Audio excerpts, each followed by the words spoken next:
yeah, we had these little breakout rooms of, I don't know, 8 to 10 people. And if someone had a problem, they would share their screen.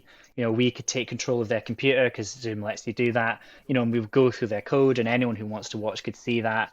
And those mistakes, and we'd always be saying, "Oh, you've used a capital instead of lowercase. Don't worry. Everyone who's ever programmed does that all the time." But, the students really liked, just that, it's not it's no different for us as it is for them. They're just at the start of their kind of journey on that. I think they also need to see Yeah. you as a position that is attainable for them, because they can see that difference Yeah. between yourself as a lecturer and themselves, and they can't imagine crossing that distance. So when you have that little bit of fallibility, then they can see that it's okay that they make mistakes, because even someone who had this is your job, you make mistakes because we're all human. And I think that it means that they can see that it's attainable for them, that it's okay if they are making mistakes as well, because that is absolutely normal. And I will say what did come up in the feedback a lot was the GTAs and John's demeanour,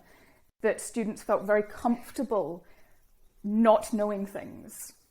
Because often students feel like, oh, I should know this, like he said it in the lecture, so I should already know this, when in fact, no, you need to engage with something and probably get it wrong several times. And having enough people to support the students, I think, is an important point to make. Mm-hmm. Because we had breakout rooms, they were pre-assigned, but they were open for students to move between them. So a student could look for their favourite demonstrator or look for John and go and loiter in that room.